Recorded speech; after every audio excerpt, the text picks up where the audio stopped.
Neemias. Neemias 1.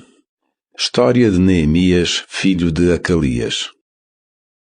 No mês de Quisleu, do ano 20, do reinado de Artaxerxes, encontrava-me eu na fortaleza de Susa, quando chegou da província de Judá, Anani, um dos meus irmãos, com mais alguns homens. Pedi-lhes notícias de Jerusalém e dos judeus que tinham escapado ao cativeiro da Babilônia. Eles disseram-me o seguinte: Esses que ficaram na pátria e não foram para o cativeiro encontram-se em grandes dificuldades e em grande miséria. Quanto a Jerusalém, as muralhas continuam em ruínas e as portas ainda destruídas pelo fogo.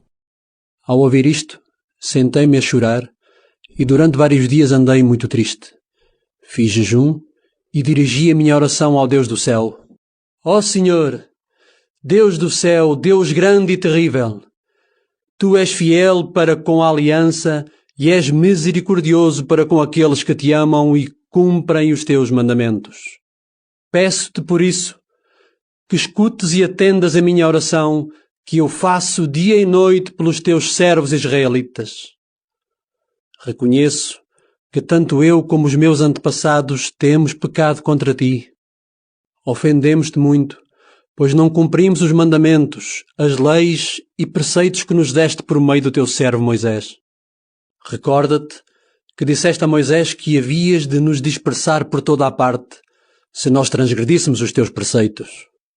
Mas também disseste que se nos convertêssemos e cumpríssemos os teus mandamentos, ainda que estivéssemos desterrados nos confins do mundo, havias de nos reunir e fazer regressar ao lugar escolhido para lá ser adorado o teu santo nome.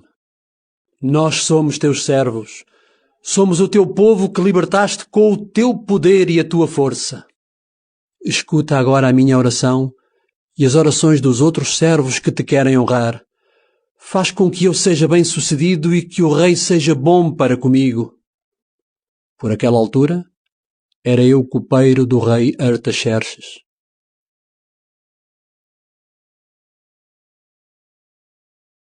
Neemias 2.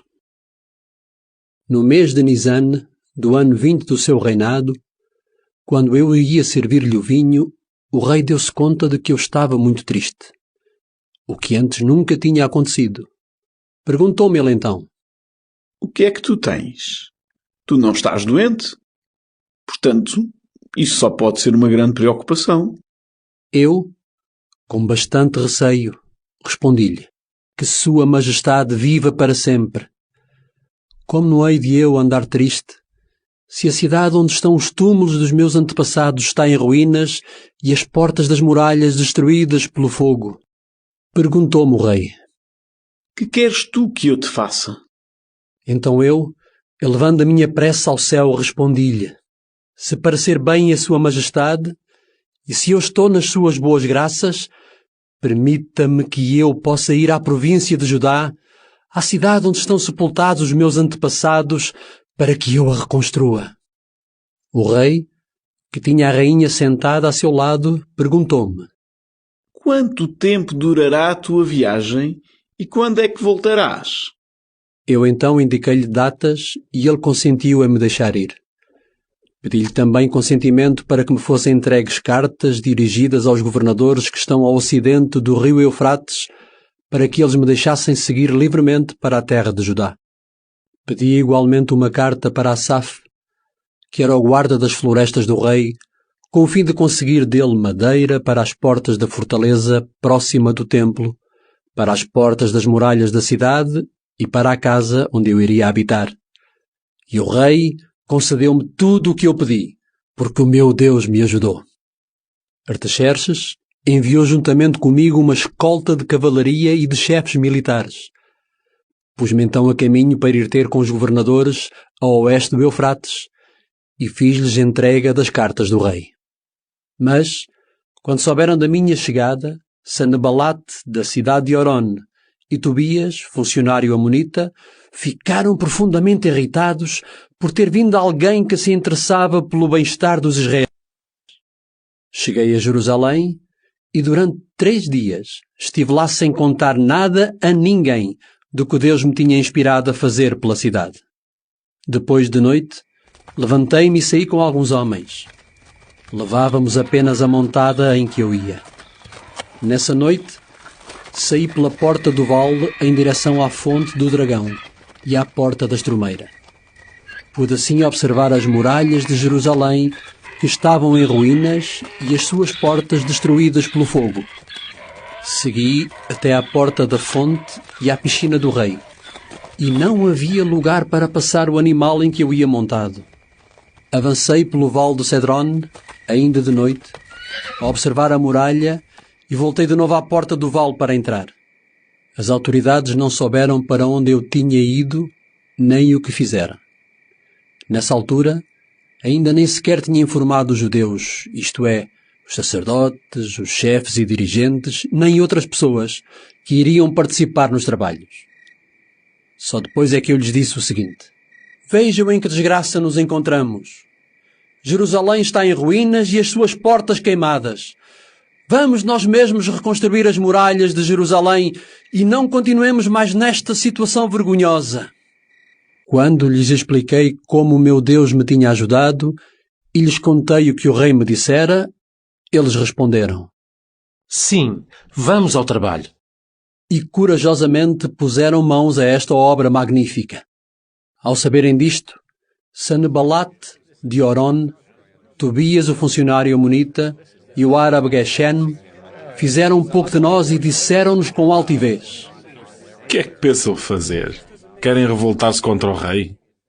E eu tive de lhes responder: o Deus dos céus há de fazer-nos sair bem desta empresa.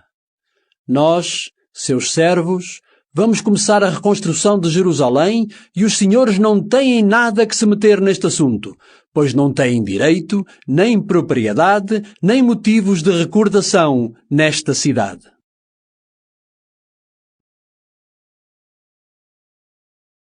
Neemias 3. O sumo sacerdote Eliashib, com os seus companheiros, os sacerdotes, reconstruíram a porta das ovelhas. Eles mesmos a consagraram e lhe colocaram os batentes. Reconstruíram depois a muralha até à Torre dos 100. E depois de a terem consagrado, continuaram a reconstrução até à Torre de Ananiel. Ao lado deles trabalhavam os homens de Jericó e também Zacur, filho de Imeri. Os descendentes de Senaá reconstruíram a Porta dos Peixes. Levantaram as ombreiras e colocaram no lugar as portas com as respectivas fechaduras e trancas. No setor ao lado deles, trabalhou Meremote, filho de Urias, neto de Cós, e também Meshulam, filho de Berequias e neto de Meshezabel. Sadoc, filho de Baaná, reconstruiu na secção seguinte. Os homens de Tecoa reconstruíram a parte que ficava a seguir, embora os seus chefes não obedecessem aos dirigentes. Joiadá, filho de Passeia, e Meshulam, filho de Bezudias, reconstruíram a porta velha. Levantaram as ombreiras, colocaram os batentes e puseram as fechaduras e as trancas. Na secção ao lado, trabalharam Melatias de Gibeon, Jadon de Meronote e os homens de Gibeon e de Mispá, a expensas do governador da província situada ao oeste do Eufrates. O troço seguinte foi reconstruído por Uziel, filho de Araías, que era ourives. Ao lado trabalhou Ananias, que era perfumista. Reconstruíram até à muralha larga. No setor seguinte trabalhou Refaías, filho de Ur, que era governador de metade do distrito de Jerusalém. Jedaías, filho de Arumaf, reconstruiu ao lado a secção que estava em frente da sua própria casa. Mais adiante, trabalhou Atos, filho de Assebanias. Malquias, filho de Arim, e Assub, filho de Paat-Moab, reconstruíram o seu segundo setor, que incluía a Torre dos Fornos. Salum, filho de Loés, chefe da outra metade do distrito de Jerusalém, reconstruiu a secção seguinte com a ajuda das suas filhas. Anun e os habitantes de Zanoa repararam a porta do vale. Reconstruíram-na. Colocaram-lhe batentes com as suas fechaduras e trancas. Reconstruíram também cerca de 450 metros de muralha até à porta da Estrumeira. Malquias, filho de Recabe, governador do distrito de Bet-Carem, reconstruiu a porta da Estrumeira. Colocou-lhe os batentes com as suas fechaduras e trancas. Salum, filho de Colosé, governador do distrito de Mispá, reconstruiu a porta da fonte. Reedificou-a, cobriu-a com teto e colocou-lhe os batentes com as fechaduras e trancas. Reconstruiu também a muralha da piscina de Siloé, perto do Jardim do Rei, até à escadaria que desce da cidade de David. Um pouco mais adiante, reconstruiu Neemias, filho de Azebuque, que era governador de metade do distrito de Bet-Sur. Trabalhou até ao túmulo de David, até junto do depósito de água e do quartel militar. O troço seguinte foi reconstruído pelos levitas. Ali trabalhou Reum, filho de Bani, e mais adiante Sabias, governador de metade do distrito de Keila, o qual fez esse trabalho em nome do distrito. Depois deles, trabalharam os irmãos Binuí, filhos de Enadad, e governador da outra metade do distrito de Keila. Logo a seguir trabalhou Ezer, filho de Josué, governador de Mispá. Reparou o seu segundo setor da muralha, desde a subida do depósito das armas até à esquina da muralha. A partir da esquina, até à entrada da casa do sumo sacerdote Eliashib, reconstruiu Baruque, filho de Zabai, o seu segundo setor. Mermote, filho de Urias e neto de Cós, reconstruiu a secção seguinte, desde a entrada da casa de Eliashib até à extremidade da casa. No troço seguinte da muralha, trabalharam os sacerdotes que habitavam nos arredores de Jerusalém. A seguir a eles, trabalharam Benjamim e Assub, reconstruindo em frente das suas casas. Azarias, filho de Messeias e neto de Ananias, reconstruiu também a parte que fica em frente de sua casa. Binuí, filho de Enadad, reconstruiu o setor seguinte, desde a casa de Azarias até à esquina. Palal, filho de Uzai, reconstruiu a secção seguinte, desde a esquina da muralha e da torre que se ergue acima do Palácio Real, junto do átrio da prisão. Logo a seguir trabalhou Pedaías, filho de Parós. Os serventes do templo que habitavam no bairro de Ofel reconstruíram até à frente da porta da água, a nascente, e da torre que ali se ergue. Depois deles, os habitantes de Tecoa reconstruíram a sua segunda secção, desde a extremidade da grande torre até à muralha junto de Ofel. A partir da porta dos cavalos, trabalharam os sacerdotes, cada um em frente de sua casa. A seguir, reconstruiu Sadoc, filho de Imer, diante da sua casa. Na secção do lado trabalhou Shemaías, filho de Shecanias, que era guarda da porta de Oriente. Ananias, filho de Shelemias, e Anun, que era o sexto filho de Salaf, reconstruíram a sua segunda secção logo a seguir. Depois deles, Meshulam, filho de Berequias, reconstruiu diante da sua residência. Ao lado trabalhou Malquias, que era ourives. Reconstruiu até às casas dos serventes, do templo e dos comerciantes, em frente da porta da guarda, até ao posto de vigia, no ângulo da muralha. Os ourives e os comerciantes reconstruíram o troço seguinte, a partir do posto de vigia da esquina, e a porta das ovelhas. Logo que Sanabalate soube que nós, os judeus, estávamos a reconstruir as muralhas, irritou-se fortemente e começou a fazer pouco de nós. Dizia diante dos seus companheiros e dos soldados de Samaria: O que é que estão a fazer estes miseráveis judeus? Pensam que os deixam reconstruir e oferecer sacrifícios? Pensam eles concluir o trabalho num dia? Esperam retirar dos montões de ruínas pedras novas quando elas já foram queimadas? Por sua vez, Tobias, o amonita, que estava ao lado, acrescentou: Ainda que eles construam a muralha, uma raposa que lhe salte por cima derrubará as pedras. Dirigi então ao Senhor esta oração: Escuta, ó nosso Deus, como fazem pouco de nós. Que os seus insultos caiam sobre eles mesmos e que eles caiam em poder dos inimigos e sejam levados prisioneiros para outro país. Não lhes perdoas a sua maldade, nem os seus pecados, e que desapareçam da tua presença por insultarem quem está a reconstruir a muralha. Nós, porém, continuamos a reconstruir a muralha, que nesse tempo já estava a meia altura, pois havia entusiasmo de todo o povo. Neemias 4.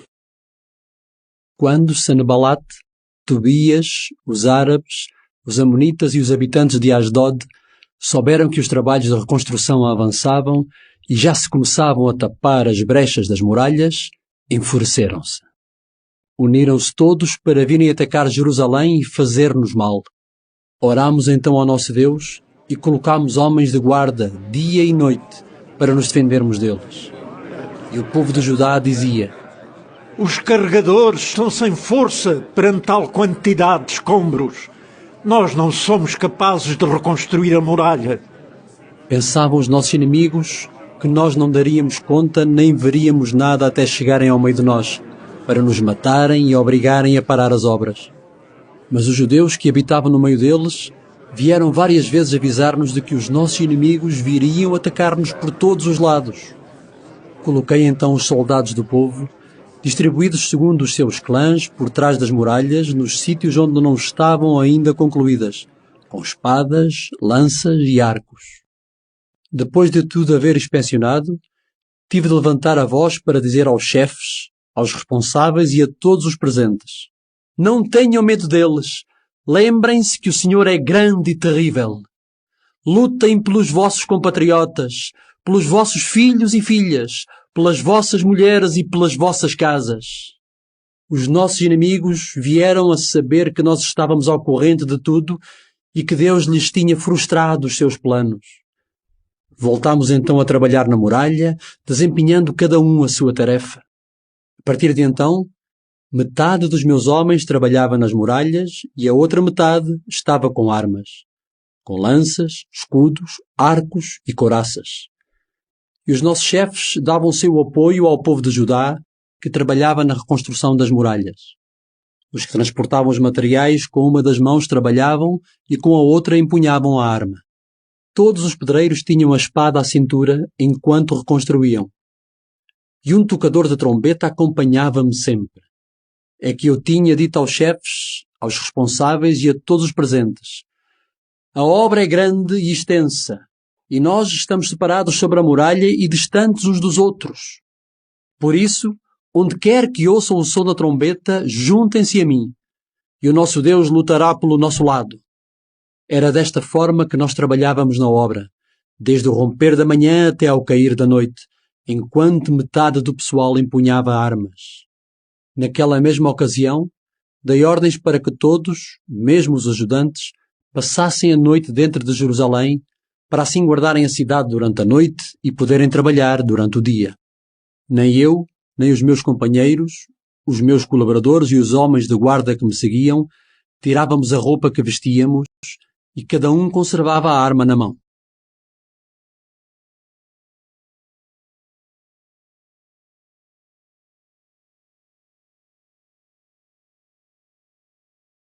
Neemias 5. Aconteceu também que se levantavam grandes queixas do povo, tanto de homens como de mulheres, contra os seus irmãos judeus. Não faltava de facto quem dissesse: Temos muitos filhos e filhas e precisamos de trigo para comermos e podermos viver. Outros diziam: Temos de hipotecar os nossos campos, as nossas vinhas e as nossas casas para conseguirmos trigo e não morrermos à fome. Havia ainda quem acrescentasse: Nós temos de pedir dinheiro emprestado para pagar os impostos ao rei, hipotecando as nossas terras e vinhas. E, no entanto, somos da mesma raça dos nossos compatriotas e os nossos filhos são como os filhos deles. Apesar disso, temos de sujeitar à escravidão os nossos filhos e as nossas filhas. Aliás, algumas das nossas filhas já são escravas e não podemos fazer nada para evitar isso, pois os nossos campos e as nossas vinhas já pertencem a outros. Quando ouvi aquelas queixas e aquelas palavras, fiquei profundamente irritado. Pensei no caso comigo mesmo e repreendi os chefes e responsáveis por imporem uma tal usura aos seus compatriotas. Convoquei uma grande assembleia por causa deles e disse: nós resgatamos conforme pudemos os nossos compatriotas judeus que tinham sido vendidos aos pagãos e agora tornam a vendê-los a pessoas do nosso povo para termos de os resgatar outra vez? Eles não tiveram palavras para responder. E disse-lhes mais: o que estão a fazer não está bem. Tinham a obrigação de respeitar o nosso Deus e evitar que os pagãos, nossos inimigos, fizessem pouco de nós. Também eu mesmo, os meus companheiros e colaboradores, lhes emprestámos dinheiro e trigo. Pois bem, perdoemos essas dívidas. Restituam-lhes hoje mesmo os seus campos, as suas vinhas, os seus olivais e as suas casas, e perdoam-lhes as dívidas que eles contraíram, seja em dinheiro, seja em trigo, em vinho ou azeite. Eles responderam: vamos restituir e não receberemos mais nada deles. Faremos como disseste. Convoquei então os sacerdotes à sua presença e fiz-lhes jurar o que prometeram. Além disso, sacudi o meu manto e disse: que Deus sacuda também para fora da sua casa e das suas propriedades todo aquele que não cumprir este juramento. Que assim seja sacudido de tudo o que agora possui. Toda a multidão exclamou: assim seja! E deu louvores ao Senhor, e o povo cumpriu a sua promessa. Durante os 12 anos em que fui governador do país de Judá, ou seja, desde o ano 20 até ao ano 32 do rei Artaxerxes, nem eu nem os meus colaboradores fizemos uso da pensão que me pertencia como governador. Até então, os governadores que estiveram antes de mim foram um peso para o povo, pois recebiam 40 moedas de prata além da comida e do vinho. Até os seus empregados oprimiam o povo. Eu, porém, não procedi assim por respeito para com Deus. Pelo contrário, entreguei-me à reconstrução da muralha e não comprei qualquer propriedade. Quanto aos meus empregados, todos eles estiveram unidos comigo neste trabalho. E eu tinha que sustentar 150 pessoas, gente do povo judeu e funcionários, além daqueles que dos povos vizinhos vinham ter comigo. Preparava-se diariamente um boi, 6 ovelhas escolhidas e aves, e de 10 em 10 dias havia vinho em abundância. Apesar disso, nunca reclamei a pensão a que tinha direito como governador, pois já era bem pesada a carga que pesava sobre o povo. Ó meu Deus, toma em conta para meu bem tudo o que fiz por este povo.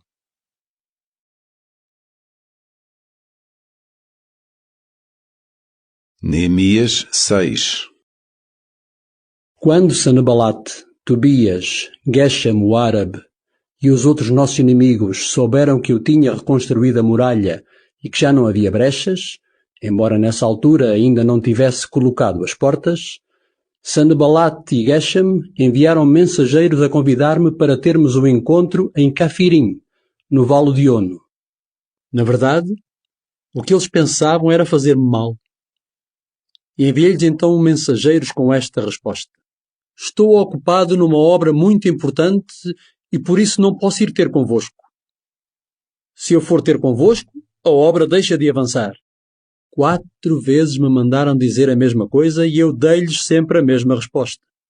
Sanabalate enviou-me ainda pela 5ª vez o mesmo recado, desta vez pelo seu empregado, que trazia em mão uma carta aberta onde se lia: consta entre os não-judeus, e Geshem também o confirma, que tu e os judeus pensam revoltar-se e que por isso estão a reconstruir a muralha.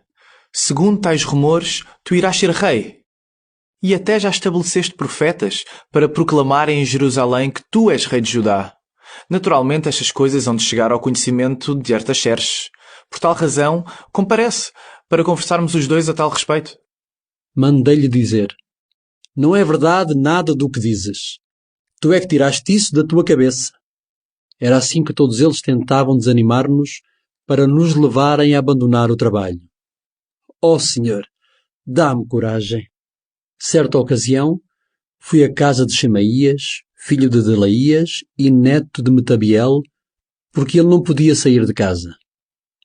Disse-me ele então: encontremo-nos no templo de Deus, dentro do santuário, e fechemos as portas, porque nesta noite virão para te matar. Mas eu respondi-lhe: um homem como eu não foge. Além disso, um homem como eu não pode entrar no santuário e ficar com vida. Não farei uma coisa dessas. Pensando nisto, dei conta de que não era Deus que falava por meio dele, mas dizia aquilo a meu respeito porque Tobias e Sanbalat lhe tinham pago para isso. Mas por que é que lhe pagavam? Era para me assustarem e levarem a fazer um pecado se eu seguisse o seu conselho. Desta forma destruíam a minha reputação e cobriam-me de vergonha. Oh meu Deus, lembra-te do que fizeram Tobias e Sanbalat. Recorda-te também da profetisa Noadias e dos outros profetas que procuravam intimidar-me. Aos 25 do mês de Elul, ou seja, após 52 dias de trabalho, a muralha ficou concluída. Quando os nossos inimigos das nações vizinhas souberam disso, atemorizaram-se e ficaram muito humilhados, porque reconheceram que esta obra tinha sido realizada com a ajuda do nosso Deus. Houve também naquela altura muita correspondência entre pessoas importantes de Judá e Tobias. É que muitos em Judá estavam ligados a Tobias por juramento, por ser genro de Shecanias, filho de Ara. O seu filho Joanã estava casado com a filha de Meshulam, filho de Berequias.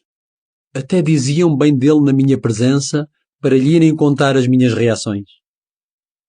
Tobias, por sua vez, mandava as suas cartas para me assustar. Neemias 7. Logo que foi concluída a muralha e colocadas as portas, nomearam-se os porteiros, os cantores e os levitas. Confiei o governo de Jerusalém ao meu irmão Anani e pus como comandante militar da cidade Ananias, que era um homem sério e mais temente a Deus que muitos outros. Avisei-os para não abrirem as portas de Jerusalém até o sol ir alto e para as manterem fechadas enquanto os guardas não estivessem nos seus postos. Dei também ordens para que os próprios habitantes exercessem vigilância à vez, cada qual no seu próprio posto e também à volta da sua casa. A cidade era grande e espaçosa, mas a população era pouco numerosa porque as casas ainda não estavam reconstruídas. Deus inspirou-me a reunir os chefes e responsáveis e o povo para fazer um recenseamento. Encontrou-se então um livro de registro daqueles que ao princípio tinham regressado do exílio. Vêm de lá as seguintes indicações. São estes os habitantes da província que voltaram do cativeiro. Nabucodonosor, rei da Babilónia, mandou-os para o desterro, mas depois regressaram a Jerusalém e a Judá, cada um à sua povoação. Vieram com Zorobabel, Josué, Neemias, Azarias, Ramias, Namani, Mardoqueu, Bilshan, Misperet, Bigvai, Neum e Baaná. É esta a lista dos israelitas. Descendentes de Parós, 2172. Descendentes de Shefatias, 372. Descendentes de Ara, 652. Descendentes de Paat Moab, que era descendente de Josué e de Joabe, 2818. Descendentes de Elam, 1254. Descendentes de Zatu, 845. Descendentes de Zacai, 760. Descendentes de Binui, 648. Descendentes de Bebai, 628. Descendentes de Azegad, 2322. Descendentes de Adonicam, 667. Descendentes de Bigvai, 2067. Descendentes de Adin, 655. Descendentes de Ater, pela linha de Ezequias, 98. Descendentes de Ashum, 328. Descendentes de Bessai, 324. Descendentes de Arif, 112. Habitantes de Gibeon, 95. Homens de Belém e de Netofa, 188. Homens de Anatote, 128. Homens de Bet-Azemavet, 42. Homens de Kiriat Yarim, de Cafira e de Berote, 743. Homens de Ramá e de Geba, 621. Homens de Micmas, 122. Homens de Betel e de Ai, 123. Homens do outro Nebo, 52. Descendentes do outro Elam, 1254. Descendentes de Arim, 320. Habitantes de Jericó, 345.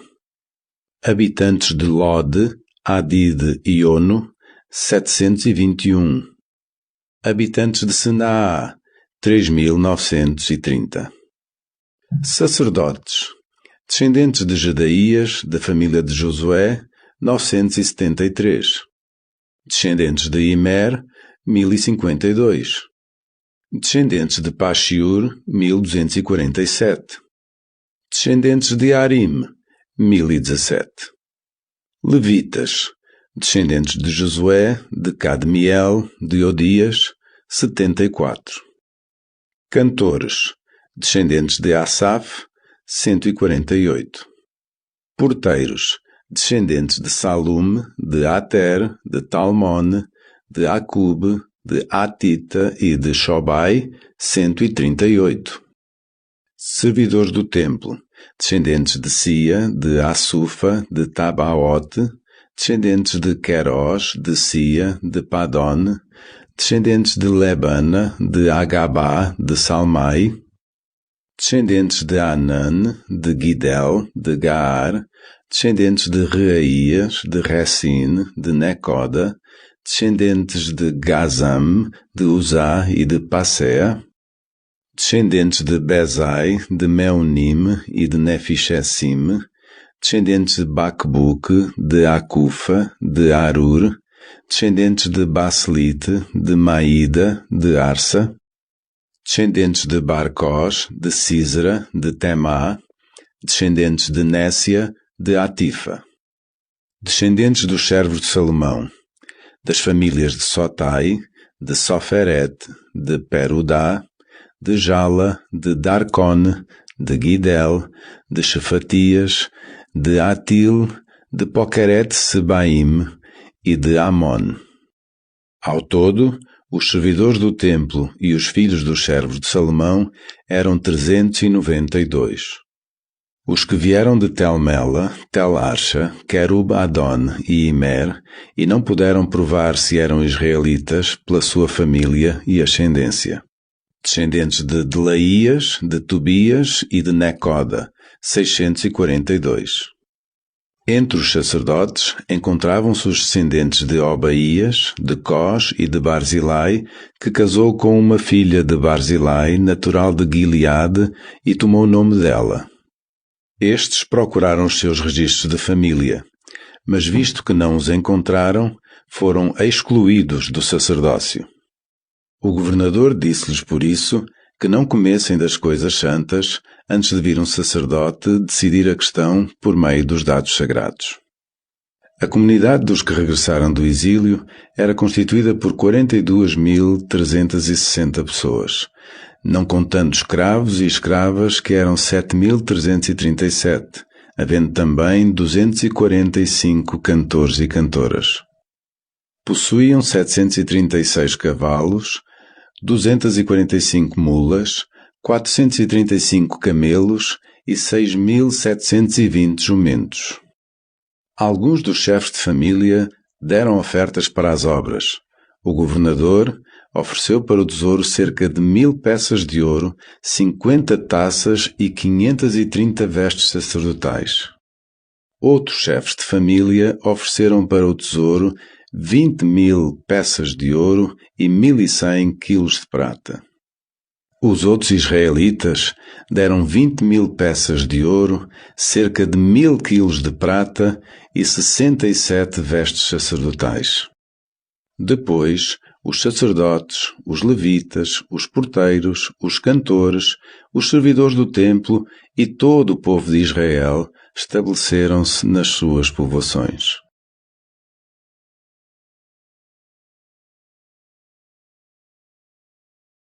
Neemias 8. Quando chegou o 7º mês, já os israelitas estavam nas suas respectivas povoações.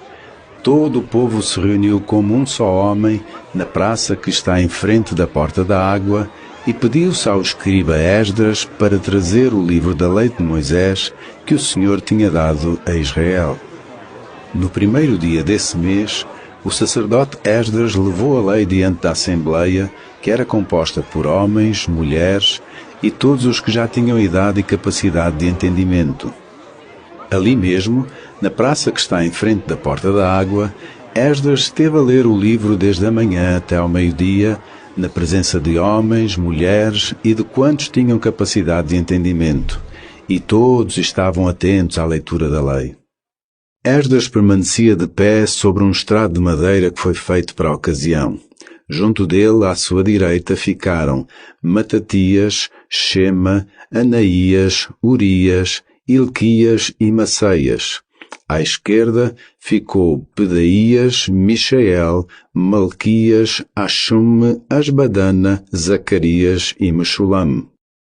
Esdras abriu o livro à vista de todo o povo, pois estava em lugar mais elevado, e ao abri-lo, todos se puseram em pé. Deu louvores ao Senhor, o grande Deus, e todo o povo respondeu com os braços levantados. Amém! Amém! E inclinando-se, com o rosto por terra, adoraram o Senhor. Os levitas Josué, Bani, Xerebias, Jamin, Acube, Shabtai, Odias, Maceias, Quelitá, Azarias, Josabade, Anan e Pelaías explicavam a lei ao povo que permanecia no seu lugar. Liam em voz alta o livro da lei de Deus, traduziam-no e explicavam-no para que todos compreendessem a Escritura. Toda a gente chorava ao ouvir as palavras da lei. Então o governador Neemias e o sacerdote e escriba Esdras, bem como os levitas que estavam a explicar a lei, disseram ao povo: Este é um dia consagrado ao Senhor nosso Deus. Não se entristeçam nem chorem. Esdras disse ainda: Vão-se embora. Comam e bebam do melhor que tiverem e convidem para comer e beber os que não têm nada preparado. Pois este é um dia santo. Não estejam tristes, porque na alegria do Senhor está a vossa força. Também os levitas acalmaram o povo, dizendo: Silêncio! Este é um dia santo. Não estejam tristes. Todo o povo se afastou então para comer e beber, repartindo uns com os outros. Fizeram uma grande festa, porque tinham compreendido o que lhes tinha sido ensinado. No dia seguinte, os chefes de família, os sacerdotes e os levitas reuniram-se na presença de Esdras para compreenderem melhor as palavras da lei. Nesta lei que o Senhor tinha dado por meio de Moisés, encontraram a passagem que obriga os israelitas a habitarem em tendas durante a festa religiosa do 7º mês. Deviam, por isso, anunciar e proclamar em Jerusalém e por todas as cidades o seguinte aviso: Subam aos montes e tragam ramos de oliveira, de zambujeiro, de mirto e de palmeira e outros ramos de árvores frondosas para fazermos tendas conforme está escrito. Saiu então o povo para trazer ramos e fizeram-se tendas nos terraços, nos pátios, nos átrios do templo de Deus, nas praças em frente da porta da água e da porta de Efraim. Todos os que tinham voltado do cativeiro fizeram as suas tendas e lá habitaram. Desde o tempo de Josué, filho de Nun, até então, os israelitas nunca tinham feito coisa semelhante. Houve de facto uma grande alegria. Lia-se diariamente a lei de Deus, isto desde o primeiro dia até ao último da festa. Celebrou-se a festa durante 7 dias, e no 8º houve uma grande assembleia, como estava determinado na lei.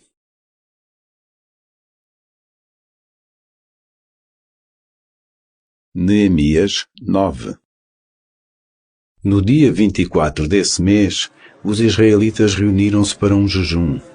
Vestiram roupas grosseiras e deitaram pó sobre as cabeças em sinal de luto. Separaram-se dos estrangeiros e, de pé, confessaram os seus pecados e as culpas dos seus antepassados. Durante 3 horas estiveram de pé nos seus lugares a ouvirem a leitura do livro da lei do Senhor, e durante outras 3 confessaram os seus pecados e adoraram o Senhor, seu Deus. Josué, Bani, Cadmiel, Shebanias, Buni, Sherebias, Bani e Canani subiram ao estrado dos levitas e invocaram em voz alta o Senhor, seu Deus. Os levitas Josué, Cadmiel, Bani, Assabnias, Sherebias, Odias, Shebanias e Petaias disseram: Levantem-se e louvem ao Senhor, vosso Deus, por todo o sempre.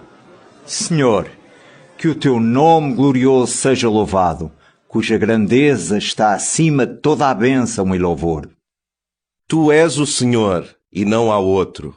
Foste tu que fizeste o céu e o mais alto dos céus, com todas as estrelas. Fizeste a terra e tudo o que nela existe, os mares e o que eles contêm. És tu que dás a vida a todas as coisas. Adoram-te as estrelas do céu. Tu és o Senhor Deus. Foste tu que escolheste Abrão. Tiraste-o de Ur dos caldeus e puseste-lhe o nome de Abraão. Viste que ele te era fiel e fizeste com ele uma aliança, prometendo dar aos seus descendentes o país dos cananeus, dos hititas, dos amorreus, dos perizeus, dos jebuseus e dos girgazeus. E cumpriste a tua promessa, porque és fiel. Viste a aflição dos nossos antepassados no Egito e escutaste o seu clamor no Mar Vermelho. Realizaste maravilhas e prodígios contra o faraó e seus ministros e contra todo o povo do seu país, pois sabias como eles oprimiam o teu povo. Assim ganhaste a fama que agora tens. Dividiste o mar diante dos israelitas, que passaram a pé enxuto. Precipitaste no fundo os perseguidores, como uma pedra atirada à água. Guiaste-os de dia por meio de uma coluna de fumo e de noite por meio de uma coluna de fogo, para alumiares o caminho que haviam de seguir. Desceste ao monte Sinai e falaste com eles lá do céu. Deste-lhes ordens justas, leis verdadeiras, preceitos e mandamentos bons. Ensinaste-os a observarem o teu santo sábado e deste-lhes os mandamentos e preceitos da lei por meio de Moisés, teu servo.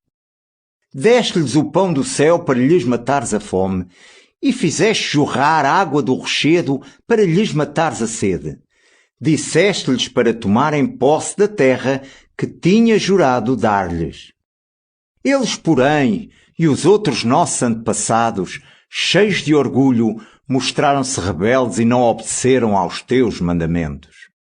Não quiseram obedecer, esquecendo-se das coisas maravilhosas que tinhas feito em seu favor. Foram tão rebeldes que escolheram um chefe para voltar de novo para a escravidão do Egito. Mas tu és um Deus de perdão, cheio de bondade e misericórdia, paciente e cheio de compaixão, e não os abandonaste. Fizeram também um bezerro de metal fundido e disseram que aquilo era o seu Deus que os tinha tirado do Egito. Cometeram ainda outras graves ofensas. Mas tu, com a tua grande bondade, não os abandonaste no deserto. Lá estava a coluna de fumo que não se afastou deles para lhes guiar o caminho durante o dia e a coluna de fogo que lhes iluminava o caminho durante a noite. Deste-lhes o teu bom espírito para eles compreenderem. Não lhes recusaste o teu maná para comerem e deste-lhes a água para matarem a sede. Durante 40 anos alimentaste-os no deserto, sem nada lhes faltar, e nem as roupas se romperam, nem os seus pés incharam. Entregaste-lhes reinos e povos, cujas terras sorteaste entre eles. Conquistaram os países do rei Seion de Hesbon e do rei Og de Bazã. Multiplicaste os seus filhos como as estrelas do céu e fizeste-os entrar na terra que tinhas jurado aos seus antepassados que havias de lhes dar. Entraram nela e tomaram posse dela.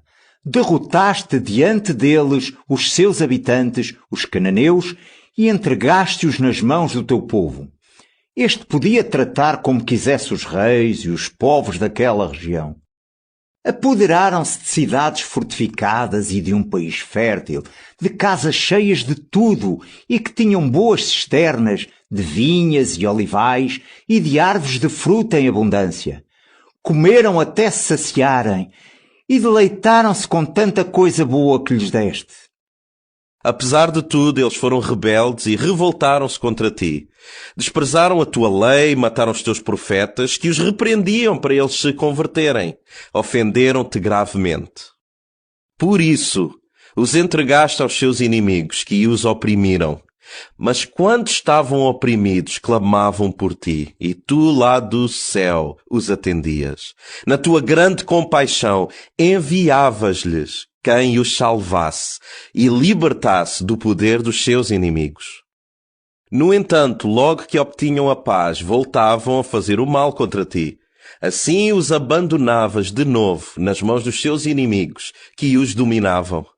Voltavam mais uma vez a pedir-te ajuda e tu, cheio de compaixão, escutava-los lá do céu e libertava-los muitas vezes. Exortaste-os a observarem a tua lei, mas eles, cheios de soberba, não obedeceram às tuas ordens. Transgrediram os teus mandamentos, que dão vida a quem os observa. Voltaram as costas com rebeldia e recusaram-se teimosamente a obedecer. Suportaste-os durante muitos anos, exortaste-os por meio dos teus profetas e aconselhaste-os pelo teu espírito, mas eles não te deram ouvidos. Então entregaste-os ao poder de outras nações. No entanto, pela tua grande misericórdia, não os aniquilaste nem os abandonaste, porque tu és Deus bondoso e compassivo. Tu, nosso Deus, tu és grande, poderoso e terrível, e mantens a aliança com fidelidade. Não sejas indiferente a todos os sofrimentos que nos atingem a nós, aos nossos reis e aos nossos chefes, aos nossos sacerdotes e aos nossos profetas, aos nossos antepassados e a todo o teu povo, desde os tempos do rei da Assíria até o dia de hoje. É certo que tu foste justo em tudo o que nos aconteceu, pois agiste com lealdade, ao passo que nós fizemos o mal. Os nossos reis e os nossos chefes, os nossos sacerdotes e os nossos antepassados não puseram em prática a tua lei, não atenderam aos preceitos e advertências que lhes deste. No seu reino, apesar dos muitos bens que lhes deste e da terra grande e fértil que lhes entregaste, não te prestaram culto, nem abandonaram as suas más ações. Hoje somos escravos, neste mesmo país que deste aos nossos antepassados, para se alimentarem dos seus frutos e dos seus bens. A terra é fértil, mas os seus produtos são para os reis estrangeiros, que nos impuseste por causa dos nossos pecados. São eles, de facto, que dispõem à vontade das nossas pessoas e dos nossos animais. Encontramo-nos numa grande tribulação. Neemias 10. Por tudo isto, nós tomamos um compromisso firme por escrito que vai ser assinado pelos nossos chefes, pelos nossos levitas e sacerdotes. Assinam as seguintes pessoas: Neemias, o governador, filho de Acalias, Sedecias, Seraías, Azarias, Jeremias, Pashur, Amarias, Malquias, Atos, Shebanias, Maluque, Arim, Meremote, Obadias, Daniel, Gineton, Baruque, Meshulam, Abias, Miamin, Maazias, Bilgai e Shemaías. Todos estes eram sacerdotes. Levitas: Josué, filho de Azanias e Binuí, do clã de Enadad, Cadmiel, e os seus irmãos Shebanias, Odias, Quelitá, Pelaías, Anan, Mica, Reob, Assabias, Zacur, Xerebias, Shebanias, Odias, Bani e Beninu. Chefes do povo: Parós, Paat Moabe, Elam, Zatu, Bani, Buni, Azegad, Bebai, Adonias, Bigvai, Adin, Ater, Ezequias, Azur, Odias, Hashum, Besai, Harif, Anatot, Nebai, Magpias, Meshulam, Ezir, Meshezabel, Sadoc, Jadua, Pelatias, Anan, Anaías, Oseias, Ananias, Assub, Loés, Pileá, Shobek, Reume, Asabna, Maceias, Aías, Anan, Maluque, Arim e Baaná. Juntaram-se a eles o resto do povo, sacerdotes, levitas, porteiros, cantores, servidores do templo e todos os que se tinham afastado da população estrangeira do país para cumprirem a lei de Deus, juntamente com as suas mulheres, os seus filhos e filhas já capazes de entender. Uniram-se aos seus compatriotas notáveis e juraram seguir a lei de Deus, que ele tinha dado por meio do seu servo Moisés, e observar fielmente todos os seus mandamentos, regras e preceitos. Decidimos não consentir que as nossas filhas casassem com os naturais do país e não aceitar que as filhas deles casassem com os nossos filhos. Comprometemo-nos igualmente a não comprar nada aos naturais do país quando trouxessem os seus produtos para vender, ao sábado ou em dia santo, e ainda a deixar a terra de pousio no 7º ano e a perdoar todas as dívidas. Assumimos a obrigação de pagar cada ano a 1/3 parte de um ciclo para o serviço do templo, para os pães consagrados, para as ofertas diárias de cereais, para os holocaustos diários, para os sacrifícios dos sábados e das festas do 1º dia do mês e de outras solenidades, para as outras ofertas consagradas a Deus, para os sacrifícios pelo perdão do pecado de Israel e para as despesas com o culto no templo do nosso Deus. Além disso, os sacerdotes, os levitas e todo o resto do povo deitaram sortes para saber quem levaria cada ano, segundo as respectivas famílias e em tempos determinados, a lenha para queimar no altar do Senhor nosso Deus, como está escrito na lei.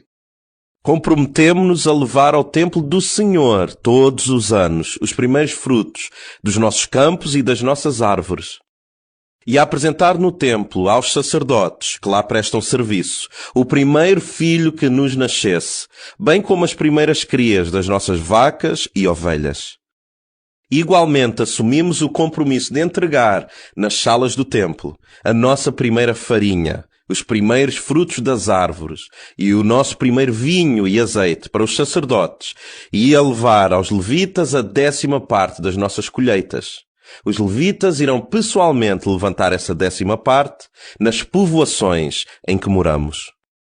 Ao receberem a 10ª parte, os levitas devem estar acompanhados de um sacerdote descendente de Arão. Em seguida, devem levar o que recebem para os armazéns do templo do nosso Deus.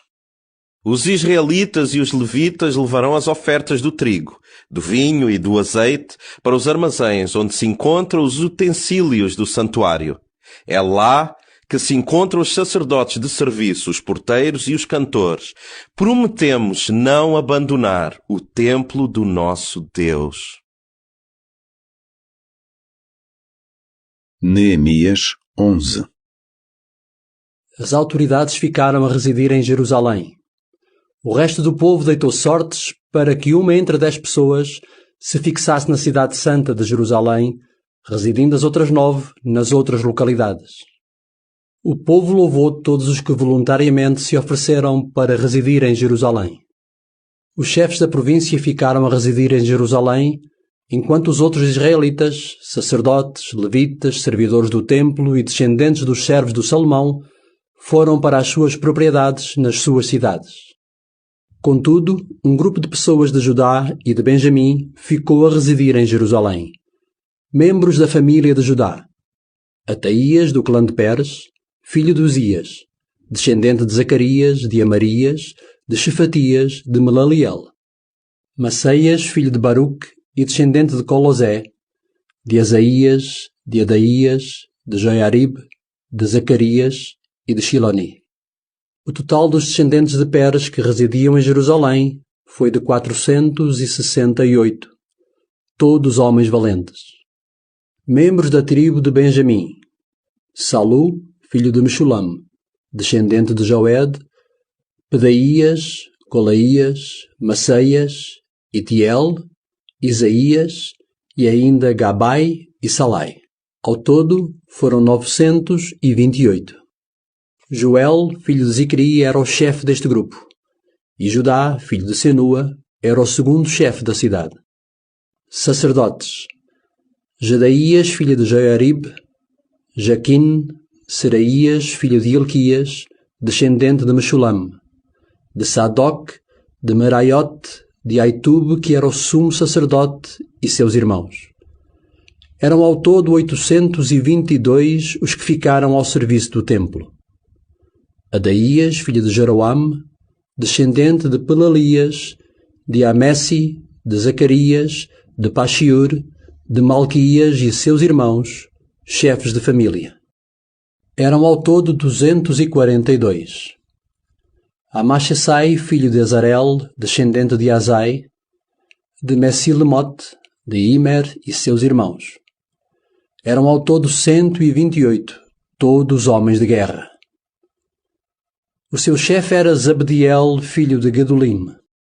Levitas: Shemaías, filho de Assub, descendente de Azaricam, de Assabias, de Buni, e bem assim Shabtai e Josabad, que eram os chefes dos levitas, encarregados do serviço na parte exterior do templo.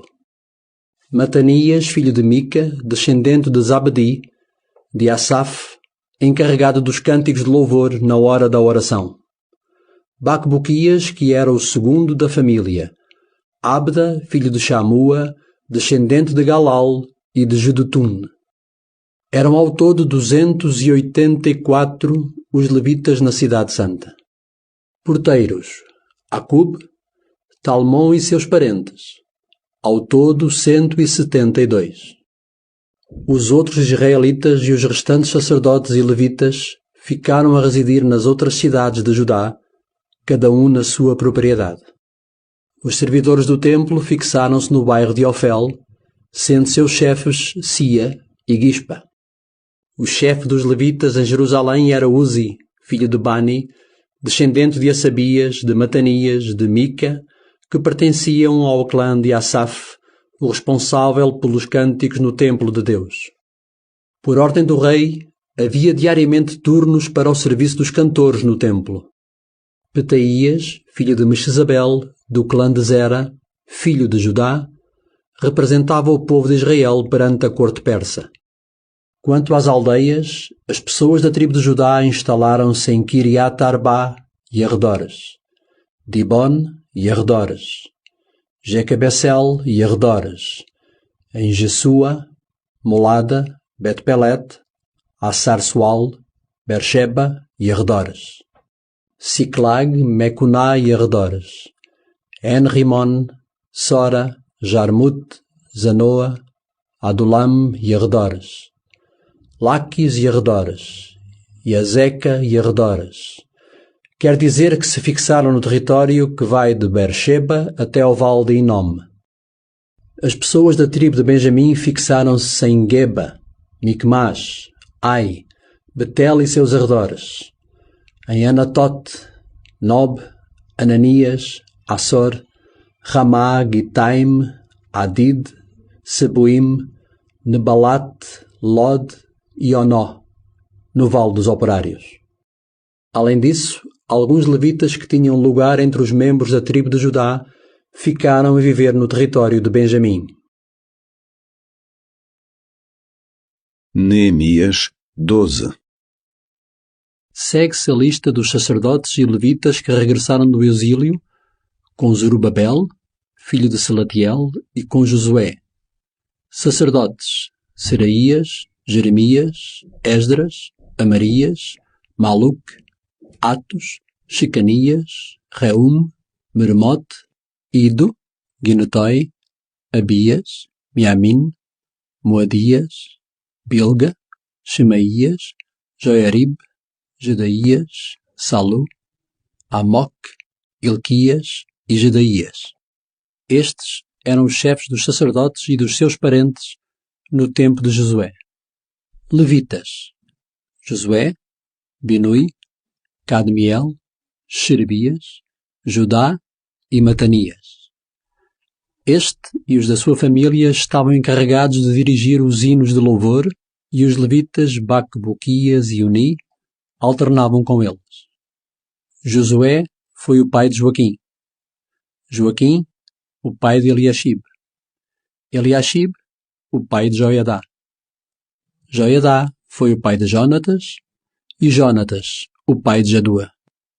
No tempo em que Joaquim foi sumo sacerdote, os chefes das famílias sacerdotais foram os seguintes: da família de Seraías, Meraías; para Jeremias, Ananias; para Esdras, Meshulam; para Amarias, Joanã; para Maluc, Jonatas; para Shebanias, José; para Arim, Adná; para Meraiot, Elcai; para Ido, Zacarias; para Ginetom, Meshulam; para Abias, Zicri; para Miniamin; para Moadias, Piltai; para Bilga, Shamua; para Shemaías, Jonatas; para Joiarib, Matanai; para Jedaías, Uzi; para Calai, Salai; para Amoc, Eber; para Ilquias,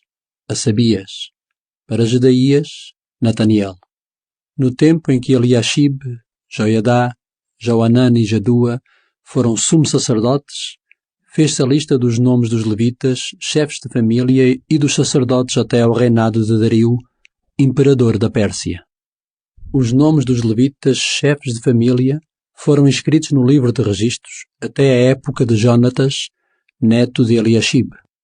Os chefes dos levitas, Asabias, Xerebias e Josué, filho de Cadmiel, eram os encarregados, juntamente com os seus companheiros, de cantar ao Senhor os louvores nos seus devidos turnos, conforme a ordem de David, homem de Deus. Os porteiros que vigiavam os armazéns junto das portas eram Matanias, Bacbuquias, Obadias, Meshulam, Talmon, Jacub. Estas pessoas desempenhavam as suas funções no tempo de Joaquim, filho de Josué e neto de Josadac, e no tempo do governador Neemias e do sacerdote e escriba Esdras. Para a festa da consagração das muralhas de Jerusalém, convocaram-se os levitas das localidades onde viviam para virem a Jerusalém, a fim de celebrarem alegremente a cerimónia religiosa com hinos de louvor, acompanhados de símbolos, harpas e cítaras. Acorreram os cantores dos arredores de Jerusalém e das povoações de Netofa, de Bet-Gilgal, dos campos de Geba e de Asmavet. Os sacerdotes e os levitas, depois do ritual da sua própria purificação, realizaram o cerimonial da purificação do povo, das portas e das muralhas da cidade.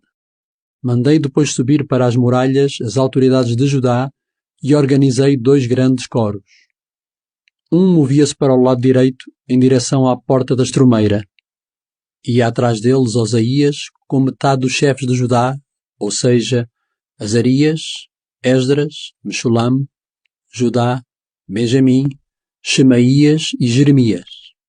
Acompanhavam-nos com trombetas os seguintes sacerdotes: Zacarias, filho de Jonatas, descendente de Shemaías; Matanias, Miqueias, Zacur, Asaf e os seus parentes Shemaías, Azarel, Milalai, Gilalai, Maai, Nataniel, Judá e Anani, todos com os instrumentos musicais de David, homem de Deus.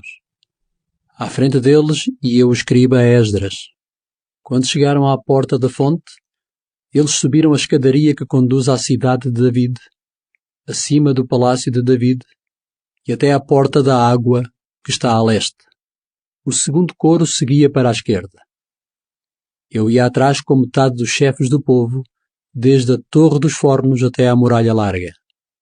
Continuámos por cima da Porta de Efraim, da Porta de Gesana, da Porta do Peixe, da Torre de Ananiel, da Torre dos 100 até à Porta das Ovelhas, parando na Porta da Guarda.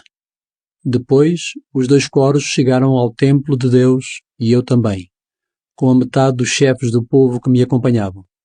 Iam comigo os seguintes sacerdotes: Eliaquim, Maceias, Miniamim, Miqueias, Elioenai, Zacarias, Ananias, que levavam as suas trombetas, e além desses iam também Maceias, Shemaías, Eleazar, Uzi, Joanã, Malquias, Alam e Ezer. Ouviam-se os cantores dirigidos por Gisraías. Ofereceram-se naquele dia muitos sacrifícios e houve grande regozijo, porque Deus os encheu de alegria. Também as mulheres e as crianças participaram desse regozijo. A alegria de Jerusalém fazia-se ouvir ao longe. Naquela ocasião, nomearam-se pessoas encarregadas das salas das despensas para guardarem as ofertas, os primeiros frutos e as décimas. Deviam armazenar o que, de acordo com a lei, chegava dos campos que estavam à volta das povoações e se destinava aos sacerdotes e levitas. Todo o povo de Judá estava contente por ver nos seus postos os sacerdotes e levitas que asseguravam o culto de Deus e os rituais de purificação. Os cantores e os porteiros, por seu lado, oficiavam conforme tinha sido estabelecido por David e por seu filho Salomão. Com efeito, desde o tempo de David e de Asaf, havia chefes de cantores que dirigiam os cânticos de louvor e de ação de graças a Deus. O povo de Israel, no tempo de Zerubabel e de Neemias, entregava diariamente as porções destinadas aos cantores e aos porteiros.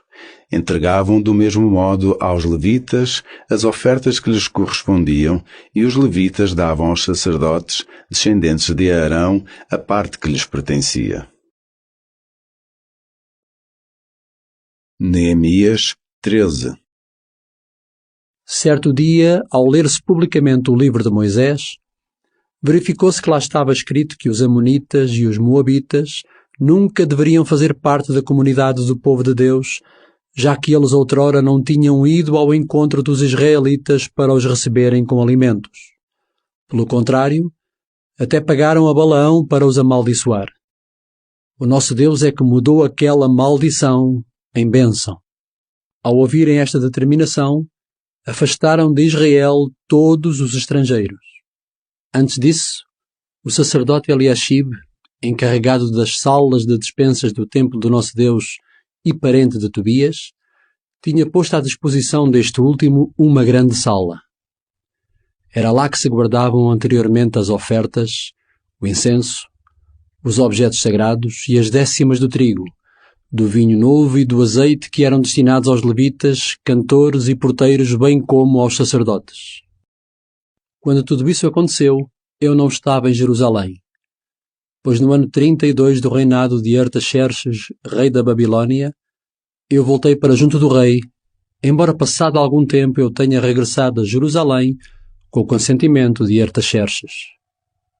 Foi então que eu soube do mal que tinha feito Eliashib ao colocar à disposição de Tobias uma sala das dependências do templo de Deus. Isso desgostou-me profundamente e mandei pôr fora dessa sala tudo o que pertencia a Tobias. Dei também ordens para que a limpassem e voltassem a colocar lá os objetos sagrados do templo de Deus, as ofertas e o incenso. Soube também que tinham deixado de dar aos levitas as ofertas que lhes pertenciam, e fui informado de que os levitas e os cantores, encarregados do culto, se tinham retirado cada um para a sua terra. Tive, portanto, de repreender as autoridades e perguntei-lhes por que se tinha abandonado assim o templo de Deus. E disse-lhes para chamarem de novo os levitas e os cantores para voltarem aos seus postos. E todo o povo levou de novo para as despensas do templo as décimas do trigo, do vinho novo e do azeite. Confiei o cuidado dos armazéns do templo ao sacerdote Selemias, ao secretário Sadoc e a Pedaías, que era um dos levitas, e pus como adjunto Anã, filho de Zacur e neto de Matanias, pessoas dignas de confiança. Foram eles que ficaram encarregados de fazer a distribuição pelos seus companheiros. Por tudo isto, lembra-te de mim, meu Deus. Não esqueças todo o bem que fiz pelo templo do meu Deus e pelo seu culto. Também me dei conta de que havia homens que pisavam uvas ao sábado, que levavam fardos às costas, que carregavam os burros com vinho, com uvas, com figos e toda a espécie de cargas, e as transportavam ao sábado para Jerusalém. Repreendi-os por venderem as suas mercadorias naquele dia. Acontecia também que alguns naturais da cidade de Tiro, mas residentes em Jerusalém, levavam peixe e toda a espécie de mercadorias e vendiam-nas ao sábado a alguns judeus em Jerusalém. Chamei a atenção para isso às autoridades de Judá e disse-lhes: estão a proceder muito mal ao profanarem o sábado. Foi assim que fizeram os vossos antepassados, e por isso o nosso Deus fez cair estas desgraças sobre nós e sobre esta cidade. Vocês estão a aumentar a ira de Deus contra Israel por profanarem o sábado. Por estas razões, dei ordens para fecharem as portas de Jerusalém antes de sábado, isto é, logo ao cair da tarde, e para não se abrirem senão depois de sábado. Coloquei também alguns dos meus colaboradores junto às portas para não deixarem entrar nenhuma carga em dia de sábado. Os compradores e vendedores de toda a espécie de mercadorias ficaram fora de Jerusalém uma ou duas vezes. Eu então repreendi-os por ficarem durante o sábado fora das muralhas e disse-lhes que os mandava prender se voltassem a fazer isso. E desde essa altura não voltaram mais ao sábado. Avisei também os levitas para que se purificassem e fossem vigiar as portas para que o sábado não voltasse a ser profanado. Ó meu Deus, lembra-te de mim também por isso e tem compaixão de mim pela tua grande misericórdia. Verifiquei também que naquele tempo havia judeus que se tinham casado com mulheres de Asdod, de Amon e de Moabe. Metade dos seus filhos falavam a língua de Asdod e de outros povos, e já não falavam a língua judaica. Repreendi-os por isso e amaldiçoei-os. Bati em alguns, arranquei-lhes os cabelos e obriguei-os a jurar em nome de Deus que não consentiriam mais que as suas filhas se casassem com homens estrangeiros, nem os seus filhos com mulheres estrangeiras. Fiz-lhes ver que foi assim que pecou Salomão, o rei de Israel. Entre todos os povos estrangeiros não havia rei mais importante do que ele. Deus amou-o e fez dele rei de Israel. Entretanto, mulheres estrangeiras levaram-no a pecar. Disse-lhes por isso: irá dizer-se a vosso respeito que estão a cometer o mesmo pecado, que estão a ofender o nosso Deus, casando com mulheres estrangeiras? Um dos filhos de Joiadá, por sua vez filho do sumo sacerdote Eliashib, tinha casado com uma filha de Sanbalate de Bet-Horon. Por tal razão, afastei-o para longe de mim. Ó meu Deus, lembra-te desses que profanaram o sacerdócio e a aliança que fizeste com sacerdotes e levitas. Limpei-os assim de todos os estrangeiros e estabeleci os regulamentos que definiam as funções de cada um. Tomei também disposições quanto à oferta da lenha nas épocas determinadas e quanto à entrega dos primeiros frutos. Ó meu Deus, lembra-te de mim para meu bem.